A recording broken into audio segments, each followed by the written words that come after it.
시청자 여러분 안녕하십니까? JTBC 아침 뉴스입니다. 오늘 아침 최저기온은 전주 19도, 익산 18도로 어제와 비슷합니다. 오늘은 대체로 맑겠습니다. 낮 최고 기온은 29도에서 31도로 오늘보다 2도가량 올라 덥겠습니다.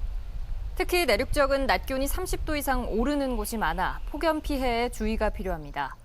미세먼지는 보통 수준이 예상됩니다. 이번 주는 내내 비 소식 없이 낮 기온 30도 안팎의 무더위가 이어지겠습니다. 전주 육상경기장 증축과 야구장 건립 사업이 조건부로 중앙투자심사를 통과했습니다. 이로써 전주시의 종합경기장 개발 사업은 예정대로 추진될 가능성이 커졌는데요. 그러나 시민단체는 전주시와 롯데의 2012년 협약이 위법하다며 전주시 공무원을 고발하기로 해 사업의 변수가 될 것으로 보입니다. 김철 기자입니다.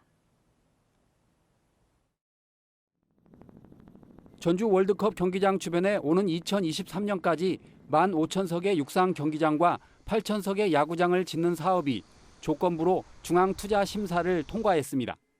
행정안전부는 전체 사업비 1,147억 가운데 340억 원을 지방채로 충당하는 만큼 안정적으로 재원을 확보하고 임대료와 광고 등 수익을 확보하는 조건으로 이 사업을 통과시켰습니다. 이번에는 어쨌든 저희가 이 신청을 하기 전에 도의 동의를 얻은 바였고 롯데하고도 이제 법적 문제가 사실상 해결됐다고 보기 때문에 중앙부처에서 통과를 한 거고. 전주시는 육상 경기장과 야구장이 떠나는 종합경기장 부지를 롯데의 백화점으로 50년 장기 임대하고 대신 1,000억 원 규모의 컨벤션 센터와 호텔을 기부 체납받기로 했습니다. 그러나 시민단체는 종합경기장에 들어설 롯데백화점 규모가 지금의 2배라 지역 상권이 붕괴될 거라며 관련 공무원들을 고발하기로 했습니다. 고발 대상은 지난 2012년에 전주시의회 동의 없이 롯데쇼핑과 종합경기장 개발에 협약한 당시 송하진 시장과 담당 공무원들입니다. 법적인 문제를 저희는 이제 짚고 나가야 될 것 같습니다. 전임 시장이 했던 잘못된 행정행위에 대해서 저희는 이제 검찰청에 고발을 할 거고요. 육상 경기장과 야구장 신축이 중앙투자심사를 통과해 종합경기장 개발에 파란불이 켜졌습니다. 그러나 시민단체가 고발을 준비함에 따라 법원 판단이 사업의 운명을 좌우할 것으로 보입니다. JTBC 뉴스 김철우입니다.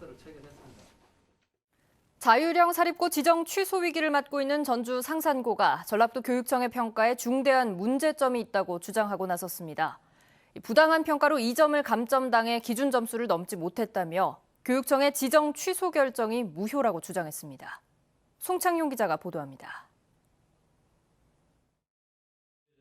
상산고가 전라북도 교육청의 자율형 사립고 재지정 심사에서 받은 점수는 79.61점. 기준 점수 80점에 0.39점 모자라 점수 미달로 탈락했습니다. 그런데 상산고가 최소 2점은 더 받을 수 있었다고 주장하고 나섰습니다. 교육청의 감사 관련 평가 지표를 보면 평가 기간이 2014학년도에서 2018학년도로 돼 있습니다. 즉 2014년 3월에서 2019년 2월까지가 평가 대상인 겁니다. 하지만 교육청은 2014년 2월에 실시한 2013학년도 감사 결과를 포함시켜 2점을 감점했습니다. 이번 평가 대상 기간이 아닌 사례를 이번 평가에 끼워 넣은 것은 전북교육청이 내놓은 평가 계획의 문헌에도 정면으로 어긋납니다. 이에 대해 교육청은 2013학년도 감사 결과에 대한 처분이 2014년 6월에 최종 마무리됐기 때문에 이번 평가에 포함되는 게 맞다는 입장입니다. 학교 법인에서 최종 처분을 해야 되잖아요. 그래서 감사과에 통보를 해야 되잖아요. 그 기획 처리 일자가 6월 27일이라는 겁니다. 상산고는 이 밖에 4점 만점에 1.6점을 받은 사회통합전형 대상자 평가와 다른 지역보다 10점 높은 자사고 평가 기준점에 대해서도 다시 한번 문제를 제기했습니다. 상산고는 오는 8일에 있을 청문회 때 이들 문제를 강하게 따지겠다고 밝혀 핵심 쟁점이 될 것으로 보입니다. JTBC 뉴스 송창용입니다. 요즘 공기청정기나 정수기는 사지 않고 빌려 쓰는 렌털 서비스 이용하는 경우가 많죠. 이 렌털 방식의 장점은 전문가가 정기적으로 점검을 해주는 건데요. 국내 한 유명 업체의 점검원이 필터 교체나 세척을 엉망으로 하고 고객을 속였다가 들통이 났습니다. 나금동 기자입니다. 한 렌털 업체 점검원이 회원 가정에서 공기청정기 필터를 교체하고 있습니다. 교체할 가스 필터를 꺼내더니 통만 부직포로 쓱쓱 닦은 뒤 도로 끼웁니다.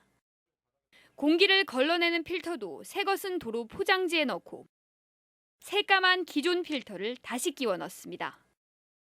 필터 4개 가운데 실제로 바꾼 건 단 1개뿐. 정수기 세척은 부직포 하나를 빨아가며 물통 내부와 먼지 낀 외부를 번갈아 닦습니다.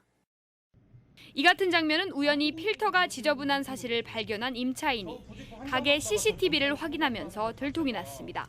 멍하더라고요. 이게 뭔가 황당할 뿐이고 아무 생각도 안 들더라고요. 이거를 갈았다는데 왜 저희 안 간 게 뻔히 보이는데. 취재진이 담당자에게 자세한 경위를 묻기 위해 전화했지만 연락이 닿지 않았습니다. 업체 측은 직원이 규격에 맞지 않는 필터를 가져간 바람에 벌어진 일이라며 나중에 맞는 필터로 교체하려고 했다고 해명했습니다. 하지만 업체 전산망엔 버젓이 필터를 교체했다고 표기했습니다. 교체를 안 했으면 그 입력을 하지를 말으셨어야 되는데 거기에 또 교체했다라고 또 입력을 또 하셨네요, 보니까. 깨끗한 물과 공기를 마시려고 공기청정기와 정수기를 썼다가 오히려 더 건강을 해친 건 아닌지 불안감만 커진 상황. 이 회사가 홈페이지에 소개한 경영 철학은 착한 믿음입니다. JTB 뉴스 나금동입니다. 익산시가 내년에 해제되는 장기 미집행 도시공원을 민간 자본을 활용해서 개발하는 방안을 추진하고 있습니다. 하지만 익산 지역 시민단체들이 민간 개발 방식의 철회를 요구하며 강하게 반발하고 있습니다. 김진형 기자입니다. 익산에서 20년 넘게 공원으로 만들지 않아 내년 7월이면 사라질 도시공원은 모두 19곳입니다. 면적만 390만 제곱미터로 익산시가 직접 사들일 경우 3,700억 원이 필요합니다. 익산시는 막대한 예산 확보가 어렵다 보니 난개발이 우려되는 장기 미집행 공원 8곳을 우선 민간 자본으로 개발하기로 하고 우선 협상 사업자 선정까지 마쳤습니다. 민간 사업자는 공원 구역의 30%는 아파트를 짓고 나머지 70%를 공원으로 만들어 익산시에 기부하게 됩니다. 그러나 아파트를 짓는 개발 방식은 도시공원의 환경과 공공성을 훼손시킬 수 있다는 우려가 나오고 있습니다. 익산 지역 시민사회단체는 익산시가 민간 개발 방식을 처리하고 전주와 군산시처럼 해제될 도시공원을 사들여야 한다는 주장입니다. 민자개발이라고 하는 최후의 수단이다. 그러면 익산시가 민자개발이 아닌 수단으로 공원에 대한 대책을 세웠어야 되는데 이제 그 부분과 관련한 노력들이 없다라고 하는 게 좀. 익산시는 공원 해제가 1년 남은 상황에서 매입 예산을 확보하기 어려워 사실상 불가능하다는 입장입니다. 주요 공원에 대한 토지 매입비만 하여도 3천억 원이 넘는 현실에서 시 재정만으로 사업 추진하는 데는 많은 어려움이 있습니다. 익산시가 민간 개발 방식 도입으로 환경과 공공성 훼손에 대한 우려가 커지고 있는 가운데 도심 공원을 지켜낼 수 있는 방안을 내놓을지 주목됩니다. JTB 뉴스 김진영입니다. 25년째 자매 결연을 맺고 있는 전라북도와 중국 장수성 간의 경제교류 논의가 활발합니다. 새만금 공동투자와 쾌속선 운항 등이 구체적으로 제안됐는데 실질적인 성과로 이어지도록 하는 노력이 필요해 보입니다. 권대성 기자입니다. 지난 5월 전북을 찾은 중국 장수성 당서기는 교류 확대를 기대했습니다. 一起来推动合作，促进经济上的共同发展，推动文化上的交流，推动旅游上的合作。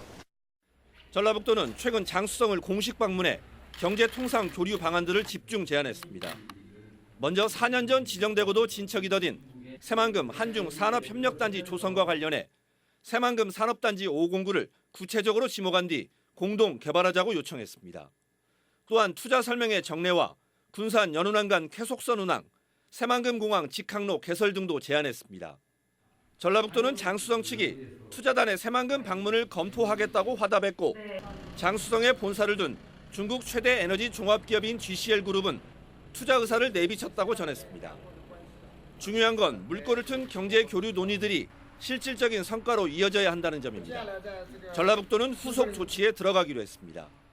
도 관련 부서가 모두 참여하는 TF팀을 구성 운영을 해서 시군, 중앙정부와 긴밀히 협력하는 가운데 하나하나 구체화시켜 나갈 계획입니다.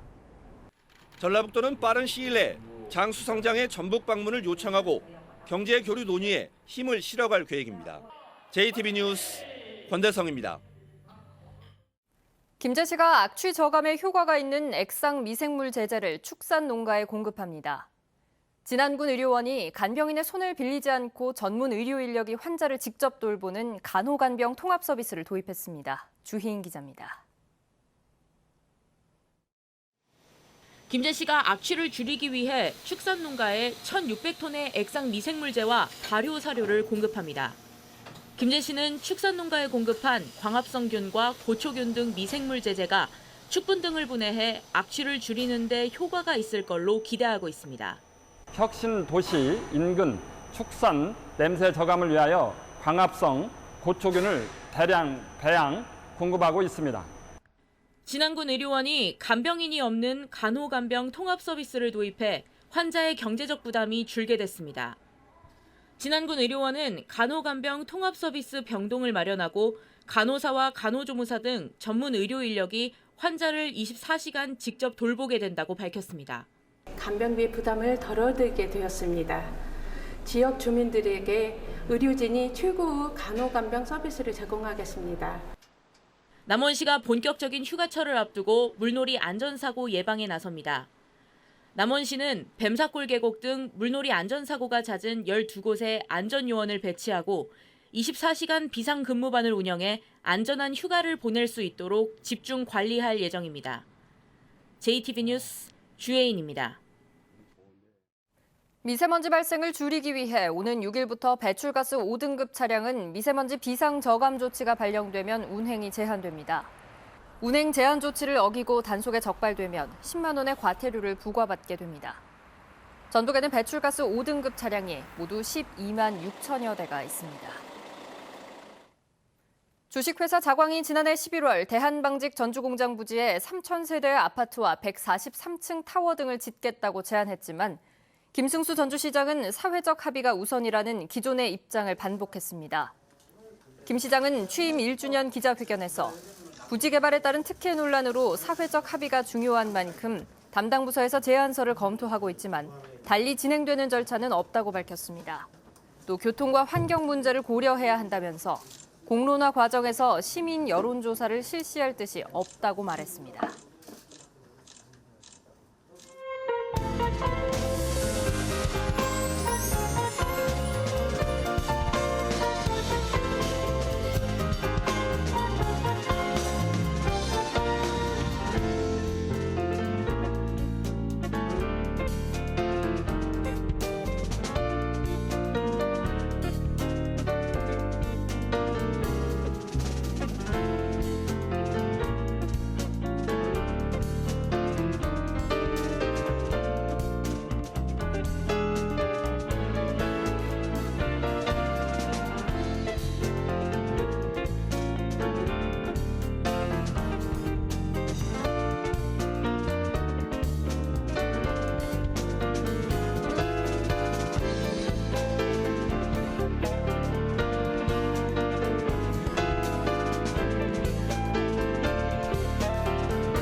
JTB 아침 뉴스를 마칩니다. 함께해 주신 여러분 고맙습니다.